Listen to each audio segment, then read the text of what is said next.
Hello guys, welcome to Pakistani real reaction. तो कैसे हैं आप सब? उम्मीद है आप सब बढ़िया होंगे और मजे में होंगे। मेरा नाम हमजा से है ना बशीर। सो गाइस भाई, आपसे मैंने आज पूछना है, आज सूरज कोई दूसरी साइड से तो नहीं निकला था?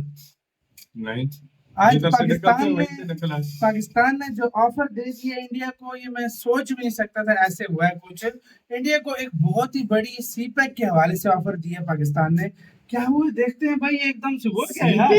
हाँ, ये जिस तरह की टाइटल में लिखा हुआ है, अब देखते हैं क्या हुआ है, सारा सीन जानेंगे। बहुत बड़ी ऑफर दिया, क्या ऑफर है ये तो सारी कहानी इनसाइड नॉलेज का वीडियो। इंडिया को सीपैक पे एतराज है और ऑफर पाकिस्तान दे रहा है सीपैक की। लेकिन देखो फिर भी हुआ क्या है ना, कहानी क्या है देखते हैं। काउंट करते हैं 3 2 1 एंड स्टार्ट। दोस्तों, पाकिस्तान के साथ भारत के संबंध अब लगभग पूरी तरह से खत्म हो चुके हैं। यहाँ तक कि जब भारत ने पाकिस्तान के विदेश मंत्री बिलावल भुट्टो जरदारी को गोवा में हुई मीटिंग में बुलाया था, तब वहाँ पहुंचकर उन्होंने जिस तरह के बयान दिए और जैसा व्यवहार किया, उसके बाद ये बात साफ हो गई कि पाकिस्तान के साथ किसी भी तरह की बातचीत की उम्मीद नहीं की जा सकती। और चाहे कितने ही साल बीत जाए, यह देश अपनी घटिया हरकतों से बाज नहीं आने वाला। लेकिन पता नहीं क्यों अचानक से पाकिस्तान के प्रधानमंत्री के दिमाग में क्या ख्याल आया कि उन्होंने भारत को एक ऐसा ऑफर दे दिया जिस पर पूरी दुनिया उनके ऊपर हंस रही है। साथ ही भारत भी पाकिस्तानी प्रधानमंत्री की बात सुनकर सोच में है कि क्या ये देश बातें बोलने के पहले कुछ सोचता भी है या फिर नहीं। तो चलिए जानते हैं कि आखिर शहबाज शरीफ ने ऐसी कौन सी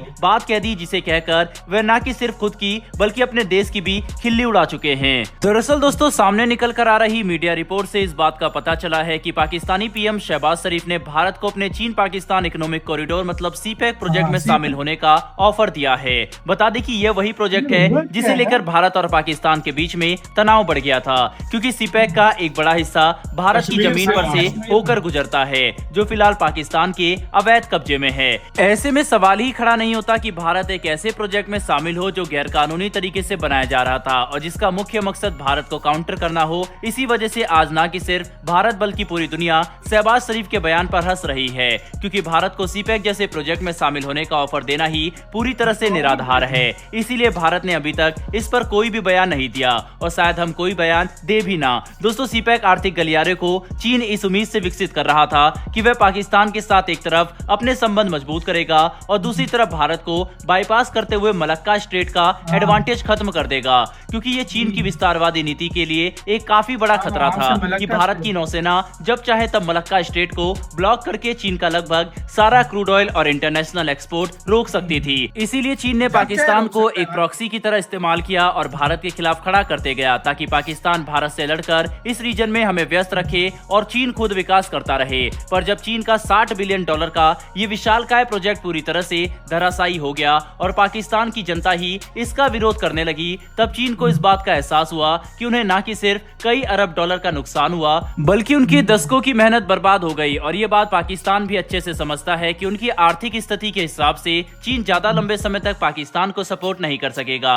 ऐसे में पाकिस्तानी सरकार के पास सिर्फ एक ही समझदारी भरा विकल्प बचता है और वह यह है कि भारत को सीपैक में आमंत्रित करे। और अगर भारत अचानक से इस प्रोजेक्ट के समर्थन में आ जाता है तो इससे चीन का इन्वेस्टमेंट भी बच जाएगा और पाकिस्तान अपनी अर्थव्यवस्था को फिर से खड़ा कर सकेगा। पर ऐसा सिर्फ पाकिस्तान के सपनों में ही हो सकता है, हकीकत में बिल्कुल नहीं। बहरहाल बढ़ते हमारी दूसरी खबर की तरफ, और ये खबर हर भारतीय के लिए काफी ज्यादा अच्छी है, क्योंकि इस रिपोर्ट के बाद अब ये बात पूरी तरह से कंफर्म हो चुकी है कि भारतीय अर्थव्यवस्था अपने चरम पर पहुंच सकती है और आने वाले कुछ ही सालों में भारत एक आर्थिक सुपर पावर के तौर पर सामने आ सकता है। दरअसल मीडिया में निकल कर आ रही लेटेस्ट रिपोर्ट से इस बात का पता चला है कि फाइनेंशियल ईयर 2023 के 4th क्वार्टर में भारत का करंट अकाउंट डेफिसिट घटकर मात्र $1.3 अरब पर आ चुका है, जो हमारी कुल जीडीपी का मात्र 0.2% है।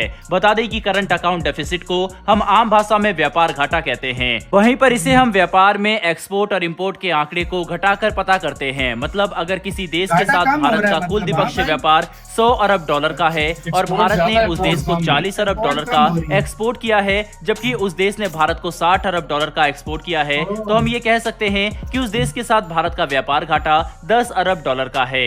बता दें कि व्यापार घाटा जितना ज्यादा होगा, हमें अपनी जरूरत और इसका इफेक्ट कम करने के लिए उतना ही ज्यादा लोन लेना पड़ेगा। यही वजह है कि जब भारत ने यह तय किया कि हमें एक आर्थिक सुपर पावर बनना है, हमने तब से ही अपने व्यापार घाटे को कम करने का फैसला कर लिया था, क्योंकि जब तक भारत का करंट अकाउंट डेफिसिट कम होकर ट्रेड सरप्लस में नहीं बदलता, तब तक हम आर्थिक सुपर पावर नहीं बन सकती। और इसी दिशा में अब भारत के उठाए गए कदम तेजी से रंग लाते दिखाई दे रहे हैं। कुल मिलाकर समझने की कोशिश करें तो भारत का करंट अकाउंट डेफिसिट कम होता देख ये बात अब साफ पड़ रही है कि भारतीय अर्थव्यवस्था न कि सिर्फ दुनिया के दूसरे देशों से अच्छा परफॉर्म कर रही है, बल्कि आने वाले 10 से 20 सालों में भारत विश्व के सबसे शक्तिशाली आर्थिक शक्तियों में से एक होगा, जो हर भारतीय के लिए काफी गर्व की बात है। बहरहाल दोस्तों, इस वीडियो में इतना ही, लेकिन इन दोनों ही विषय के ऊपर आपकी क्या राय है, कमेंट बॉक्स में लिखकर जरूर बताइए।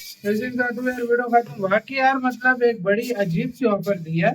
मतलब अपने लिहाज से तो अपने फायदे के लिए हमने ऑफर दिया, देखा जाए तो इससे हमें फायदा होगा। वाकई हाँ। ये ऑफर भी अजीब सी है, हाँ। क्योंकि यार इंडिया ये अगर कहीं और, ये किसी और कश्मीर के मुद्दे में सी पैक अगर किसी और स्थान से गुजर रहा होता है तो फिर फिर भी बंदा बात कह फिर सकता एक अच्छी था। ऑफर थी, फिर इंडिया भी इसको ज्वाइन कर विवाद सकता। लगा हुआ है, तो इसी वजह से विवाद लगे चला ये है, हाँ। हमारी समझ में भी ये आता है कि भाई यार इस तरह की ऑफर नहीं देनी इंडिया मुश्किल है इसको वाकई में, एक्सेप्ट हाँ। करे और एकदम से ऑफर दी एकदम से, मैं वही कहूं, एकदम से ऑफर दी है। और यार दरअसल ना, पाकिस्तान, ये इमरान खान ने जो ट्रेड बंद किया ना, इसका बहुत बड़ा हमें नुकसान हुआ है।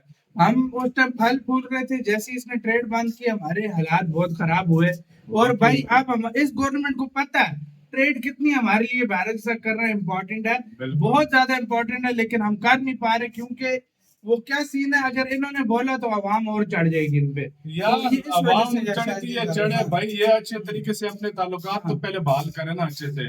हमारे ताल्लुकात बहाल हो गए, आवाम खुद ही खामोश हो जाएगी। भाई हमारा इसमें फायदा है, आवाम बेवकूफ तो नहीं है ना कि यार बार-बार सोचा जाए तो सी पैक में भारत शामिल हो जाए तो कितना अच्छा होगा, लेकिन भाई वो है ही विवादित जगह, प्रॉब्लम जगह विवादित है। मैं वही कह रहा हूँ, विवाद है भाई उस चीज पे, वो तो हो ही नहीं सकता। थोड़ा सा घुमा के ले आते सी पैक तो ज्यादा बेटर, वो तो हो ही नहीं सकता। फिर वो चाइना से किस तरह माल आएगा, प्रॉब्लम यही है असल में। और दूसरी बात यह है कि यार आप लोगों को बहुत मुबारक हो, वाकई में यार ये सिस्टम चल पड़ा इंडिया में। देखो डेफिसिट कम हो रहा है, डेफिसिट कम हो रहा है, क्योंकि देखो जब आपकी एक्सपोर्ट ज्यादा हो और इम्पोर्ट कम हो, इससे देश को फायदा होता है। अब आप लोगों की अगर कुछ अब तक जो चलता आ रहा था, इंपोर्ट जो है ना ज्यादा थी, एक्सपोर्ट कम थी। अभी एक्सपोर्ट ज्यादा हो रही है, इंपोर्ट कम हो रही है। जिससे यही मेक इन इंडिया के थ्रू तरक्की करने वाले देश की निशानी यही होती है कि उसकी जो एक्सपोर्ट होती है वो ज्यादा होती है, इंपोर्ट कम होती है, और भारत वही काम कर रहा है वाकई में। तो ये सीन है गाइस, आप लोगों को कैसा फील हो रहा है, और पाकिस्तान के ऑफर पर भी आप लोगों का क्या कहना है, ये कह रहे हैं तो यार जब तक इसका कोई हल नहीं निकलता ना कश्मीर का, जो भी हल ये हमें नहीं पता, लेकिन जब तक ये बिल बैठ के इस पे कोई फैसला नहीं होता ना, तब तक हमारे चांसेस ही नहीं है भाई इंडिया के साथ दोस्ती। अरे यार तुम्हें मैं क्या बताऊं, अब वो सीपेक का कह रहे हैं, अभी सीपेक कंप्लीट तो भाई मेरे सीपेक तो अभी तो कंप्लीट ही नहीं हुआ। अचानक ही वो अभी दुख की रात बन गया। आप लोग इसका कहना है अपने कमेंट सेक्शन में, अपना बहुत ज्यादा ख्याल रखिएगा तो यार।